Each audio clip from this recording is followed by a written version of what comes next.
सभी को और हमारे चैनल वी स्मार्ट स्टडी में आपका बहुत बहुत स्वागत है। और मैं इस सीरीज़ में ये दूसरा वीडियो फिर आज लेकर के हाज़िर हो रहा हूँ। और जैसा कि मैंने पहला वीडियो आपको डाला था एनसीईआरटी बुक से 8.1 की प्रश्नावली का, तो कुछ क्वेश्चन हमने लगवा दिए थे, लगभग 6-7 क्वेश्चन लगवा दिए थे। उसमें एक क्वेश्चन हमने पेंडिंग में रखा है जो कि आज की क्लास में और स्टार्टिंग में ही हम उसको देंगे और उसके बाद फिर आगे की क्लास लेंगे। आज आपका पहला प्रश्नावली ख़त्म हो जाएगा और कल की क्लास में हम अदर बुक से कुछ इम्पोर्टेंट क्वेश्चन आपके लिए लेकर के आएंगे। और जैसा कि पिछले क्लास में भी यही हुआ है, चैप्टर नंबर 1 में भी और चैप्टर नंबर 2 में भी हम कई अदर बुक से भी आपके लिए क्वेश्चन लेकर के आ रहे हैं। तो 2-3 मिनट में हम कुछ बातों को लेकर के हम ओवर करेंगे। 2-3 बातें ये है सर कि डिस्क्रिप्शन आप वीडियो का ज़रूर पढ़ लें, कोई भी वीडियो, खासकर मेरी जो वीडियो है, क्योंकि डिस्क्रिप्शन में लंबा उस लिखता हूँ, तो डिस्क्रिप्शन आप ज़रूर पढ़ लें। डिस्क्रिप्शन में क्या होता है कि आपको पूरी डिटेल होती है, वीडियो में हमने क्या दे रखा है पूरी डिटेल उसमें होती है, ठीक है। और दूसरी बात यह है कि तुरंत आप उसको कंफर्म ना करें कि ये वीडियो अच्छी है कि बुरी है, ऐसा कुछ नहीं। कम से कम 4-5 मिनट 10 मिनट आप उसको देखें, आराम से समझने की कोशिश करें, फिर आपको पता चलेगा कि वीडियो का कंटेंट क्या है और टीचर दे क्या रहा है, ठीक है। 1-2 मिनट में आप उसको चेक ही नहीं कर सकते, इम्पॉसिबल। तो ये चीज़ें हो गई। और तीसरी बात यह है कि अगर जो ब्राइटनेस की थोड़ी सी प्रॉब्लम आ रही है तो ब्राइटनेस थोड़ा सा आप अपने मोबाइल से बढ़ा सकते हैं। इस बात को आपको हमेशा ध्यान में रखना होगा, क्योंकि मुझे लगता है कि यूट्यूब जब अपनी क्वालिटी थोड़ी सी मेंटेन करेगी तो वो सारा का सारा सही हो जाएगा। क्योंकि अभी यूट्यूब ने अपनी क्वालिटी खुद मेंटेन वीडियो क्वालिटी को थोड़ा सा कम कर दिया है, तो इसीलिए आपको मैनेज करना पड़ेगा। तो ठीक है, मैं आपका नया क्वेश्चन लेकर के चलता हूँ। वो क्वेश्चन जो मैंने कल छोड़ रखा था उसको सबसे पहले लेंगे, उसके बाद फिर मैं आगे की जो क्वेश्चन है उसको मैं लेकर के आपको कंटिन्यू करता हूँ, ठीक है।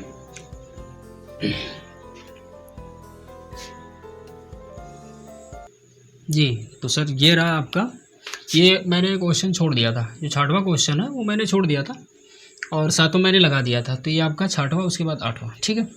क्वेश्चन को रीड करते हैं, काफ़ी सिंपल क्वेश्चन है। कह रहा है कि यदि एंगल ए और एंगल बी, यानी कोण ए और कोण बी क्या हो, न्यून कोण हो, कोण बी और कोण ए क्या हो, न्यून कोण हो, और जबकि कंडीशन दे रखा है कि cos A equals to cos B, तो आपको दिखाना है कि दोनों कोण आपस में क्या होंगे, बराबर होंगे, ठीक है। अब इसमें कह रहा है ए और बी आपके न्यून कोण हैं, तो इसका मतलब ये हो गया कि जो मैं समकोण त्रिभुज ड्रा करूँगा उसमें हम सी को क्या करेंगे, समकोण बना देंगे, ठीक है। सी वाले कोण को हम समकोण मानेंगे, बाकी दोनों ए और बी आपका क्या हो जाएंगे, न्यून कोण हो जाएंगे।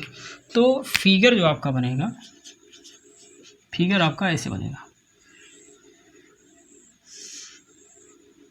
इस हिसाब से। सी को आपको यहाँ पर डन करना ही करना है, बाकी ए और बी कहीं भी रख सकते हैं। सपोज दैट ये आपका ए हो गया, ये आपका क्या हो गया, बी हो गया, ठीक है। क्योंकि ए और बी क्या दे रखा है, न्यून कोण, तो न्यून कोण का मतलब जो 90 से कम हो, ठीक है, समझ में आ गया। कितने हैं ये मुझे नहीं पता और क्वेश्चन में भी दे नहीं रखा है, ठीक है। अब यहाँ पर अगर जो हम कास की बात करें, एक बार ए को लेकर के एक बार बी को लेकर के, काज ए बराबर क्या होता है, आधार बटे कर्ण।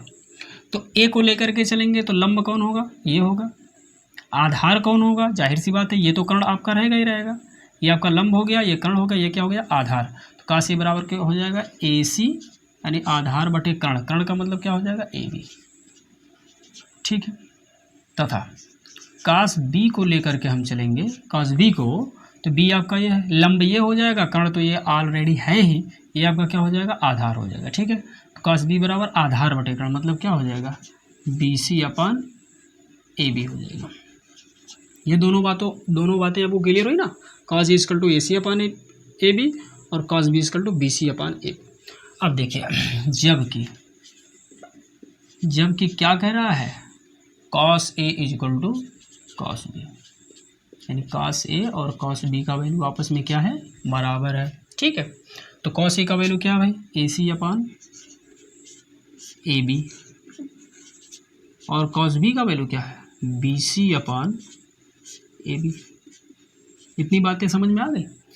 ये कंडीशन मैं नहीं कह रहा हूँ, ये कंडीशन आपका क्वेश्चन दे रखा है कि कॉस ए और कॉस बी आपस में क्या है, इक्वल है। तो तो जब दोनों इक्वल है तो दोनों के वैल्यू आपस में क्या हो जाएंगे, इक्वल हो जाएंगे। ठीक है, दोनों के वैल्यू आपस में इक्वल हो जाएंगे। अब देखो ए बी यहाँ क्या हो गया, कट गया। क्या बचा आपका, ए सी बराबर क्या हो जाएगा, बी सी। ठीक है, और मैं एक प्रॉपर्टी आपको बताना चाहता हूँ कि अगर जो कोई त्रिभुज है उसकी दो भुजाएं आपस में बराबर हैं, ठीक है, किसी त्रिभुज की दो भुजाएं आपस में बराबर हैं, तो जब भुजाएं आपस में बराबर होंगी तो उनके सामने का जो कोण होगा वो भी क्या होगा, बराबर होगा। और जो भुजाएं आपस में बराबर हैं तो दोनों के सामने के कोण भी क्या होंगे, बराबर होंगे। ठीक है, इसलिए देखिए यहाँ पर लिख सकते हैं, चूँकि भुजाएं आपस में बराबर हैं, क्या है, बराबर है, इसलिए कोण आपस में बराबर होंगे, बराबर होंगे, बस। तो AC के सामने का कौन कोण है भाई, AC के सामने कौन कोण है, B, तो इसका मतलब हो जाएगा B कोण B बराबर BC के सामने कौन कोण है, BC के सामने A हो जाएगा कोण A।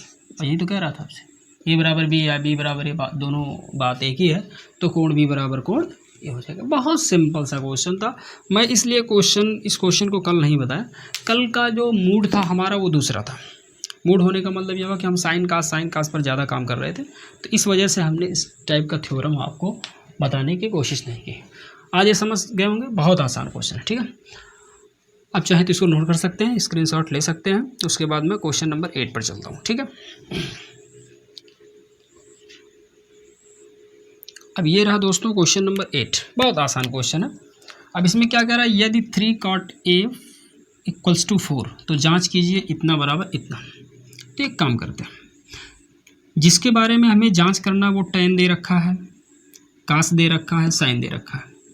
तो tan और काट का हिसाब किताब, जैसे काट है तो tan का वैल्यू तो निकल जाएगा, क्योंकि जब काट दिया गया है तो tan क्या हो जाएगा, उसी का अपोजिट हो जाएगा। लेकिन कहीं ना कहीं साइन और कास के लिए प्रॉब्लम आपको होगी, तो इसलिए बेटर यह है कि हम लंब, आधार और कर्ण का वैल्यू निकाल लें।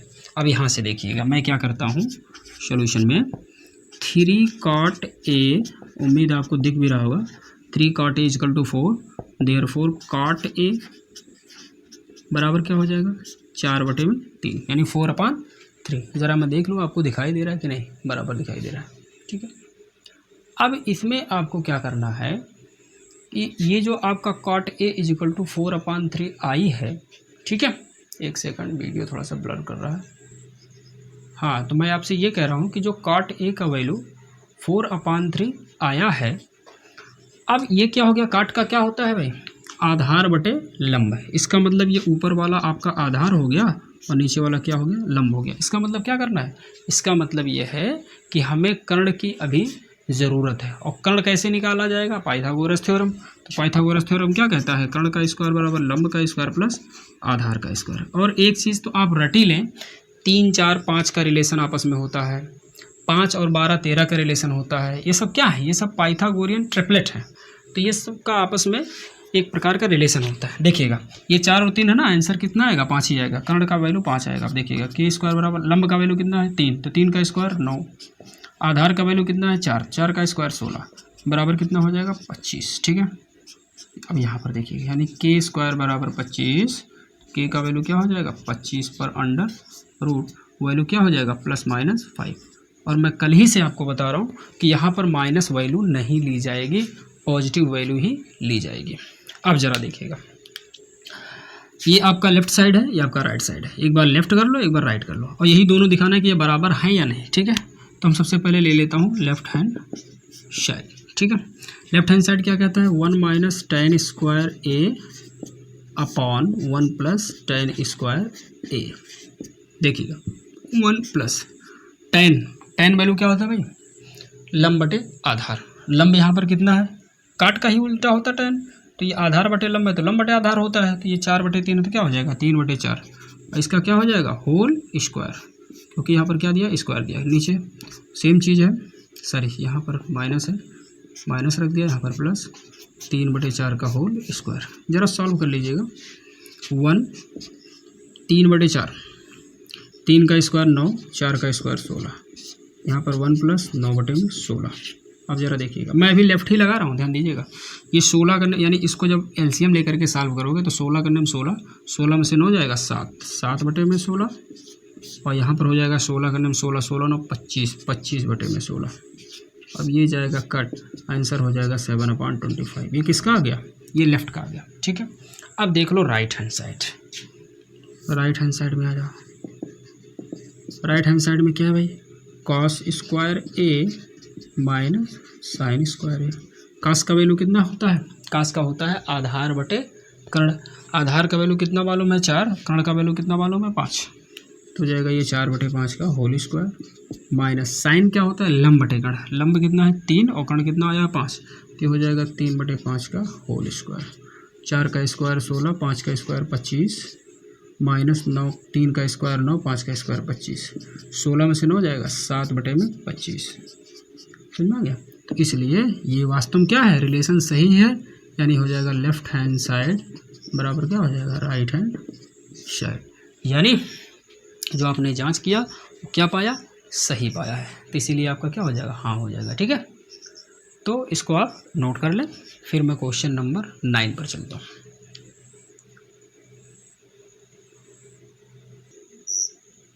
तो दोस्तों ये क्वेश्चन आपका रहा क्वेश्चन नंबर 9। अब इसमें क्या है आप देख सकते हैं, शायद ब्लर कर रहा है आपको। जो ब्लर कर रहा है ना, तो लिखा हुआ है त्रिभुज ABC में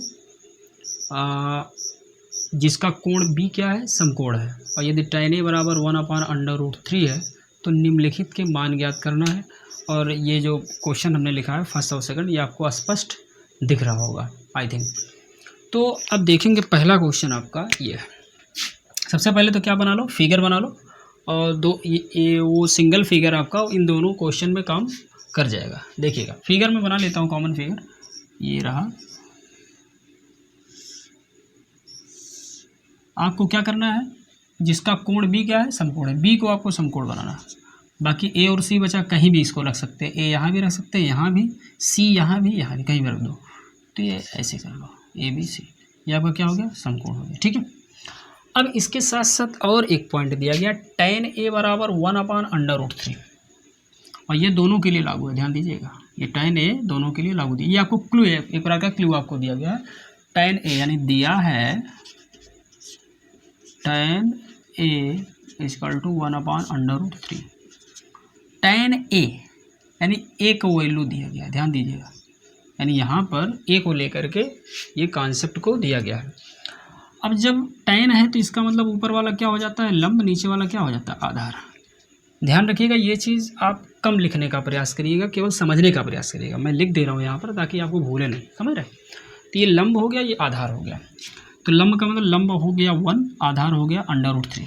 कर्ण आप निकाल लो पाइथागोरस थ्योरम से, यानी पाइथागोरस प्रमेय से। देखिएगा कर्ण का स्क्वायर बराबर लंब का स्क्वायर प्लस आधार का स्क्वायर। कर्ण का स्क्वायर बराबर लंब का वैल्यू कितना दिया? 1, 1 का स्क्वायर हो गया, और प्लस A का वैल्यू कितना दिया गया? √3 का होल स्क्वायर। 1 का स्क्वायर 1, √3 का स्क्वायर कितना होता है? 3 हो जाएगा सीधा। के स्क्वायर बराबर 3 1 कितना हो जाएगा? 4, और K का वैल्यू हो जाएगा सीधा सीधा 2 हो जाएगा, क्योंकि इसका वर्गमूल निकालेंगे तो कितना हो जाएगा? 2। यानी कर्ण एग्जैक्टली हमें कितना प्राप्त हो गया? 2 प्राप्त हो गया, ठीक है। तो इसका मतलब AC अगर जो बात की जाए तो AC का वैल्यू कितना हो गया? 2 हो गया। और लंब A के लिए लंब कौन है? ये है, और लंब का वैल्यू कितना है? 1 है, और आधार कितना है? √3 है, ठीक है। बाकी जब हम C की बात करेंगे तो लंब हमारा ये हो जाएगा, आधार ये हो, ठीक है। अब हम आते हैं क्वेश्चन नंबर फर्स्ट पर। फर्स्ट हमारा यही है, देखिएगा फर्स्ट आपका यही है, इसको मैं लेकर के यहाँ पर हूँ। क्या है? sin A × cos C plus cos A × sin C, ठीक है। तो ये हो जाएगा sin A। sin का मतलब क्या होता है? लंब बटे कर्ण। लंब कितना भाई? ध्यान दीजिएगा, A है A, तो A के लिए ये माना जाएगा। बहुत बारीकी से इसमें आपको थोड़ी सी मतलब बहुत बारीकी से आपको काम करना होगा।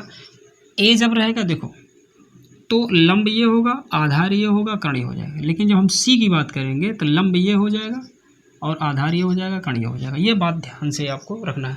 साइन ए के लिए लंब ये, कर्ण ये, आधार ये, तो क्या होता है लंब बटे कर्ण, यानी 1 में कितना हो जाएगा 2 इंटू, गुणा इसे कर लीजिए, कॉस सी के लिए इसको वैल्यू दिया गया है, ठीक है। तो सी के लिए लंब ये हो जाएगा, आधार ये हो जाएगा, कर्ण ये हो जाएगा, ठीक है। तो क्या होता है कास का वैल्यू आधार बटे कर्ण, आधार का मतलब 1 हो जाएगा, और कर्ण क्या है, कर्ण तो सबके लिए वही रहेगा 2, प्लस कॉस ए के लिए आ गया, तो ए के लिए लंब ये, आधार ये, कर्ण ये, क्या होता है आधार बटे कर्ण, आधार का मतलब ये हो जाएगा √3 और कर्ण क्या हो जाएगा 2 हो जाएगा, इंटू साइन सी के लिए लंब ये, आधार ये, कर्ण ये, क्या होता है लंब बटे कर्ण, लंब बटे कर्ण का मतलब √3 अपान कितना हो जाएगा 2। सॉल्व कर लीजिए, 1 1 जा 1, 2 2 जा 4, प्लस √3 का √3 में मल्टीप्लाई करेंगे 3 हो जाएगा, और 2 2 जा 4 हो जाएगा। हर बराबर अंश आपस में जुड़ जाएगा, 1 और 3 कितना हो जाएगा 4, 4 बटे में 4, भाग दे देंगे तो आंसर हो जाएगा 1, ठीक है। इसका आंसर आ गया 1। अब हम आते हैं सेकंड क्वेश्चन पर। सेकंड क्वेश्चन हमारा ये है, कह रहा है कॉज ए इंटू कॉस सी।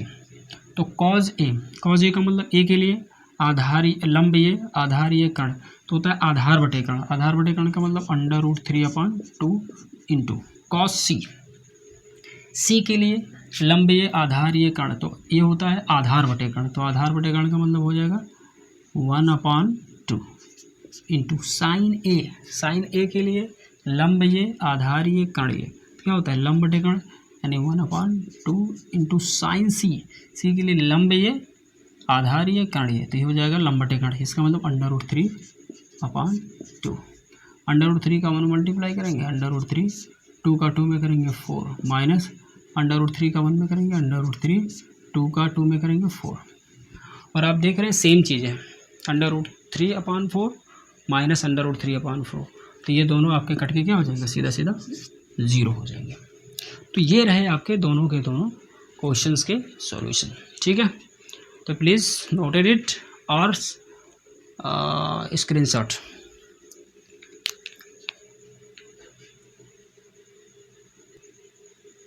जी दोस्तों, ये क्वेश्चन आपका क्वेश्चन नंबर 10, ये हमें थोड़ा सा शानदार थोड़ा सा दिख रहा है। अब शानदार का मतलब ये है, शायद फिर ब्लर कर रही है क्या, समझ में नहीं आ रहा क्या सेटिंग कैसे गड़बड़ हो जा रही है। तो इसमें आप देखेंगे अच्छी तरीके से,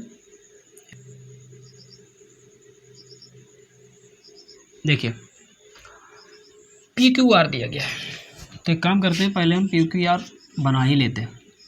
PQR में देखो, ये जो समकोण वाला पॉइंट हो ना, इसको बहुत सीरियसली आपको देखना है कि कौन सा पॉइंट समकोण होने के लिए कह रहा है, ये बहुत इंपॉर्टेंट, अदरवाइज फिगर गलत हो जाएगा तो सारा क्वेश्चन आपका गलत हो जाएगा।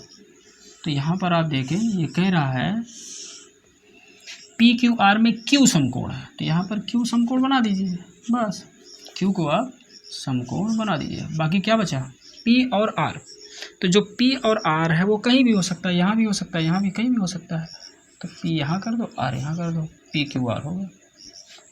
अब इसमें कंडीशन दे रखा है कि PR प्लस QR इन दोनों को आप ऐड करेंगे तो कितना होगा 25, PR प्लस QR इन दोनों को ऐड करेंगे 25 होगा, और PQ का वैल्यू दिया गया है 5 सेंटीमीटर, समझ रहे, ये दोनों दिए गए हैं आपके।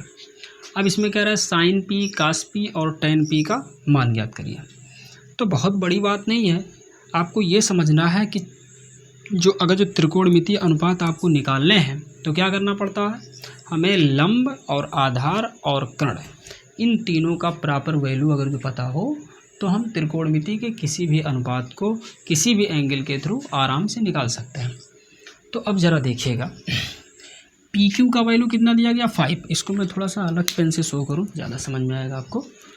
PQ का वैल्यू कितना दिया गया 5, ये 5 हो गया, अच्छा, और PR प्लस QR, एक सेकंड, PQ आपका ये है, सॉरी PQ आपका ये, ना ही इसका अलग दिया है ना ही इसका अलग, ये दोनों यहाँ से लेकर के ये पूरी लंबाई दी गई है 25 सेंटीमीटर, ठीक है। हमें क्या चाहिए, अलग अलग चाहिए, तो इसको डिफाइन कैसे करेंगे, थोड़ा सा लॉजिक लगाते हैं, हम चलते हैं फार्मूले पर।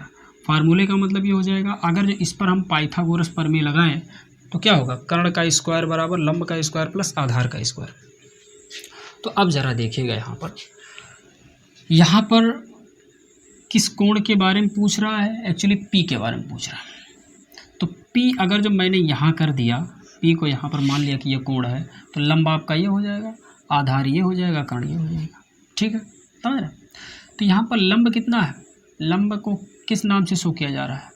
अब मैं यहाँ पर लंब को एल लिख सकता था, आधार को ए लिख सकता था, कर्ण को के लिख सकता था, लेकिन यहाँ पर के एल ए लिखने से आपकी प्रॉब्लम थोड़ी सी बढ़ सकती है, क्योंकि यहाँ पर के एल ए ना लिख करके हम साइडों का नाम लिख देते हैं, क्योंकि हमारा क्वेश्चन साइड के अनुसार दिया गया है। तो सीधा सीधा चलो मैं एक बार लिख करके दिखाता हूँ, के स्क्वायर बराबर एल स्क्वायर प्लस ए स्क्वायर। हम बाद में इसको अभी मैं चेंज कर देता हूँ, आपके लिए आसानी हो जाएगी। पी आर, तो ये हो जाएगा पी आर का होल स्क्वायर। अच्छा, उसके बाद लंब कौन है भाई, इसके सामने लंब कौन है, आर क्यू, तो ये हो जाएगा आर क्यू का होल स्क्वायर प्लस आधार कौन है, ये पी क्यू है, तो ये हो जाएगा, लिख लेता हूँ एक बार, पी क्यू का होल स्क्वायर। ठीक है, अब हमें क्या करना है, पी आर हो या आर पी हो, बात एक ही पड़ती है। इसके पोजीशन पर क्या लिख सकते हैं, 25 माइनस क्यू आर। तो यहाँ पर लिख दो 25 minus Q R. Q R या आर क्यू एक ही चीज़ होती है, और यहाँ पर आर क्यू या क्यू आर दिया गया है, क्यू आर ही कर दो, कोई दिक्कत नहीं है, ताकि आपको कन्फ्यूजन ना हो।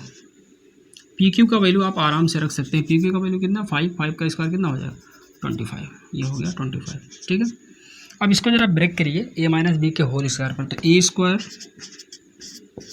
Minus 2ab 2ab plus B square, यानी क्यू आर का होल स्क्वायर, यही होता है फार्मूला। इधर क्या है, क्यू आर का होल स्क्वायर प्लस 25 का स्क्वायर करेंगे कितना हो जाएगा, 625 माइनस 25 दूना 50, यानी 50 क्यू आर और प्लस क्यू आर का होल स्क्वायर बराबर क्यू आर का फिर यहाँ पर होल स्क्वायर है प्लस 25। आप जानते हैं जो इक्वल का साइन होता है उसके लेफ़्ट और राइट में अगर सेम चीज़ें हैं, सेम साइन के साथ हैं, तो क्या हो जाती हैं, कट जाती हैं, यानी क्यू आर स्क्वायर क्या हो जाएगा, कट जाएगा। टोटल क्या बचेगा, 625 माइनस 50 क्यू आर और इधर क्या है 25। अब हम क्या करेंगे, जो 625 है ना, इसको ट्रांसपोज करेंगे, यानी इस साइड में करेंगे। शायद आपको दिख रहा होगा नीचे, एक आध लाइन में और लिख सकता हूँ। तो यहाँ पर हो जाएगा माइनस 50 क्यू आर बराबर हो जाएगा 25 माइनस 625। ठीक है, अब इस लाइन को मैं यहाँ पर लिखता हूँ, तो ये हो जाएगा माइनस 50 क्यू आर बराबर ये 25 माइनस 625, 25 में से 625 गया, कितना हो जाएगा माइनस 600, माइनस माइनस यहाँ पर कट जाएगा और क्यू आर बराबर हो जाएगा 600 बटे में 50। ठीक, ये 0 कट गया और 5 से आपका 60 जब कटेगा तो 12 आ जाएगा, यानी क्यू आर इजकल टू कितना हो जाएगा 12। अब ज़रा देखिएगा, अगर जो क्यू आर इजकल टू 12 हो गया तो आप आ जाइए यहाँ पर। ठीक है, यहाँ से पी आर का वैल्यू निकाल लीजिए, पी आर बराबर हो जाएगा 25 माइनस क्यू आर, और क्यू आर का वैल्यू कितना है 12, तो ये हो जाएगा पी आर बराबर हो जाएगा 13। पी आर बराबर कितना हो जाएगा 13। और पहले भी हमने बता रखा है कि जो पाइथागोरियन आपका ट्रिपलेट होता है, जैसे 3 4 5 का हो गया, वैसे ये 5 12 और 13 का होता है। ठीक है, अब हमें सारे के सारे वैल्यू क्लियर हो गए। अब मैं बड़े आराम से यहाँ पर लिख सकता हूँ क्या, पी आर का वैल्यू 13, पी आर का वैल्यू 13 और पी क्यू का आर क्यू का वैल्यू आपका 12 हो जाएगा। ठीक है, ये चीज़ें मैं आराम से लिख सकता हूँ। अब हमें क्या करना है, साइन पी कास पी टेन पी का मान निकालना है, जो कि अब 2 कौड़ी के बराबर हो गया। ठीक है, sine P, therefore sine P बराबर लंब बटे कर्ण। लंब कितना है भाई, पी को लोगे, लंब आपका 12 हो गया और कर्ण आपका कितना हो गया 13 हो गया। ठीक है, कास पी बराबर आधार बटे कर्ण, आधार का मतलब हो जाएगा 5 और कर्ण का मतलब हो जाएगा 13। टेन पी बराबर लंब बटे आधार, लंब का मतलब हो जाएगा 12 और आधार का मतलब कितना हो जाएगा 5। तो ये आपका आंसर है। ठीक है, और बहुत आसानी से जो है इसको आपने सॉल्व कर लिया होगा। ठीक है, तो इसको आप नोट डाउन कर लें या फिर इसको स्क्रीनशॉट ले लेते हैं। फिर मैं लास्ट क्वेश्चन, आज का लास्ट क्वेश्चन और इस चैप्टर का भी लास्ट क्वेश्चन, एक्सरसाइज का भी लास्ट क्वेश्चन हम करेंगे। ठीक है, देखिए दोस्तों, ये आपका क्वेश्चन नंबर जो आपका 11 है, इसमें सत्य असत्य बताना है और सत्य असत्य क्यों है इसके बारे में थोड़ा सा आपको स्पष्टीकरण देना है। ठीक है, कथन सत्य है या असत्य, कारण सहित अपने उत्तर की पुष्टि करिए। ठीक है, तो इसमें आपको मैं ये बताना चाहता हूँ, देखिएगा एक कॉन्सेप्ट आप हमेशा याद रखें। समकोण त्रिभुज में कर्ण जो आपकी होती है वो सबसे बड़ी भुजा होती है। ठीक है, कर्ण आपकी सबसे बड़ी भुजा होती है आधार और लंब की अपेक्षा। ठीक है, तो यहाँ पर जरा देखिएगा, पहला क्वेश्चन क्या कह रहा है, tan a का मान सदैव 1 से कम होता है। तो सबसे पहले तो ये क्या हो गया, असत्य हो गया। असत्य इसलिए हो गया क्योंकि अगर जो tan a का वैल्यू आप देखेंगे, ठीक है, तो उसमें √3 भी है। जैसे tan 60 का वैल्यू कितना होता है, √3 होता है। ठीक है, उसके बाद जो है फिर आपका tan 45 का वैल्यू कितना होता है, 1 होता है। जबकि ये क्या कह रहा है कि tan a का वैल्यू सदैव 1 से कम होता है, तो इसका मतलब ये क्या हो जाएगा, गलत हो जाएगा। ठीक है, दूसरा क्वेश्चन देखें, sec a का वैल्यू कितना है, 12/5। अब 12/5 पर अगर जो आप फोकस करें तो sec का वैल्यू कितना होता है, कर्ण बटे आधार होता है। इसका मतलब ये कर्ण हो गया, ये आधार हो गया। और आप जानते हैं कर्ण जो आपकी होती है वो सबसे बड़ी भुजा होती है समकोण त्रिभुज की। तो ज़रा देखिए पाइथागोरस थ्योरम के हिसाब से अगर जो आप अप्लाई करें और अगर जो आधार का वैल्यू, आधार तो दिया गया, लंब का वैल्यू अगर जो 12 से छोटा आता है, लंब का वैल्यू 12 से छोटा आता है तो 100% कोई स्पेशल वह कोण होगा जिसके लिए इसका वैल्यू 12/5 पॉसिबल है। तो चेक कर लेते हैं, अगर जो लंब का वैल्यू 12 से छोटा आया तो इसका मतलब वो सही होगा। तो ध्यान दीजिएगा, k² बराबर L² प्लस A²। k का वैल्यू कितना है, 12 है, तो 12 का स्क्वायर कितना हो जाएगा, 144 बराबर लंब कितना है नहीं पता है, आधार कितना है, आधार आपका कितना है 5, 5 का स्क्वायर कितना हो जाएगा, सीधा हो जाएगा 25। और 25 को जब इसमें से आप घटाएंगे 144 माइनस 25 बराबर लंब का स्क्वायर, तो ये आपका 14 में से 9 जाएगा, 14 में से 5 जाएगा 9, यानी और उसके बाद 13 बचेगा, 13 में से 2 जाएगा 11, ये हो जाएगा L² और L का वैल्यू क्या हो जाएगा 119 पर √। इसका मतलब ये हो गया कि लंब का जो वैल्यू एग्जैक्ट तो नहीं निकल रहा है, पॉइंट में ही निकलेगा, लेकिन कहीं ना कहीं ये जो 119 है, 119 का वर्गमूल वो आपका 12 से बड़ा नहीं होगा, क्योंकि 10 का वर्गमूल कितना, 10 का वर्ग कितना होता है 100 होता है, और 11 कितना होता है 121 होता है। तो इसका मतलब इसका जो वैल्यू होगा कहीं ना कहीं वो 10 और 11 के बीच में होगा, आई मीन यह क्या होगा 12 से कम होगा। तो इसीलिए यह रिलेशन आपका क्या है, यह 100% क्या है, सही है। ठीक है, तीसरा कह रहा है cos A कोण A के कॉस्केंट के लिए प्रयुक्त संक्षिप्त रूप। तो ये गलत है, कोसाइन का ये संक्षिप्त रूप है, कोसाइन का कॉस जो है संक्षिप्त रूप है। और एक चीज़ मैं और बता दूं, ये फर्स्ट वीडियो में ही हमको बता देना चाहिए था, जैसे साइन का प्रादुर्भाव कहाँ से हुआ, कहाँ से निकला, कौन सी भाषा है, कॉज क्या है, टैन क्या है, तो ये आप NCERT की बुक अगर जो आपके पास होगी तो उस NCERT बुक में आपको बहुत स्पष्ट तरीके से डिटेल में थोड़ा सा हिस्ट्री उसकी बताई गई है। तो NCERT बुक में आप पढ़ लेंगे, बहुत स्पष्ट शब्दों में लिखा हुआ है। ठीक है, अब कह रहा है cot A, cot और A का गुणनफल है, ये तो बिल्कुल गलत है। इसलिए क्योंकि काट अपने आप में कुछ है नहीं, काट अपने आप में तो कुछ है नहीं, वो एंगल को प्रेजेंट करने के लिए ही वो उसके साथ प्रयुक्त होता है। ठीक है, तो इसीलिए ये आपका गलत हो गया। किसी भी कोण थीटा के लिए sin θ बराबर 4/3। अब जरा देखिएगा ये सही है कि नहीं सही है, दिमाग लगाओ जरा आप। ये sin θ लंब बटे कर्ण, लंब बटे क्या होता है, कर्ण होता है। और आपको पता है कर्ण सबसे बड़ी भुजा होती है, कर्ण सबसे बड़ी भुजा होती है, और कर्ण यहाँ पर कितना दिया गया 3, 3 से बड़ा तो लंब को कर दिया। तो ये तो क्या है, ये तो समकोण त्रिभुज के लिए आपका कहने का मतलब सेटिस्फाई ही नहीं है, तो इसीलिए आपका क्या हो जाएगा, ये रॉन्ग हो जाएगा। बात मेरी समझ में आएगी नहीं। जैसे कह रहा है sin θ बराबर लंब बटे कर्ण, तो कर्ण तो ऑलरेडी यहाँ पर छोटा आपको दिख रहा है और कर्ण छोटा होता नहीं है, तो इसीलिए ये रिलेशन आपका इसके लिए भी सही नहीं होगा। इसको आप नोट कर लें। दोस्तों उम्मीद है ये जितने भी हमने क्वेश्चन आपको सॉल्व करवाए बहुत अच्छी तरीके से आपने पढ़ा होगा, बहुत मज़ा आया होगा, और मैं यही चाहता हूँ कि आप इंटरेस्ट ले करके सारे के सारे क्वेश्चन को सॉल्व करें। तो आपका ये एक्सरसाइज आपका समाप्त होता है, और कल के क्लास में मैं आपको ले करके आपके लिए अदर बुक से मैं और क्वेश्चन लेकर के आऊँगा, जो कि मोस्ट इम्पॉर्टेंट है, बहुत बहुत इम्पॉर्टेंट है, और आपके नॉलेज को भी इम्प्रूव करेंगे, और आपके कहीं ना कहीं बोर्ड के लिए भी अच्छे खासे फ़ायदेमंद हो सकते हैं। ठीक है, तो एट लास्ट में यही कहना चाहता हूँ कि वीडियो की क्वालिटी थोड़ा सा बढ़ा करके देखें, कुछ दिन के बाद अपने आप सुधर जाएगी, कोई दिक्कत नहीं है। और उन बच्चों को ज़रूर तक ये वीडियो पहुँचाएँ जिनको इसकी ज़रूरत है। टोटल फ्री ऑफ क्लासेस है, नोट बनाते रहें, मेहनत से पढ़ते रहें।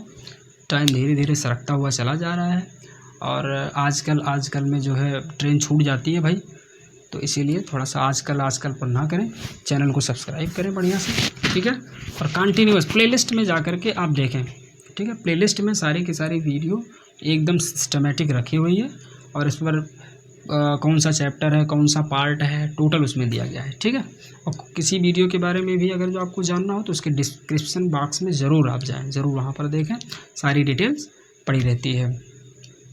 तो वीडियो देखने के लिए बहुत बहुत धन्यवाद, बहुत बहुत शुक्रिया, और कल मिलते हैं एक नई वीडियो के साथ जिसके बारे में हम डिस्कस आपसे कर ही चुके हैं।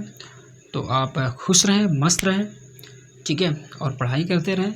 और मैं भी चल रहा हूँ, अब कुछ खाना पीना खाऊंगा, काफ़ी टाइम हो गया, ठीक है। तो तब तक के लिए गॉड ब्लेस यू एंड जय हिंद।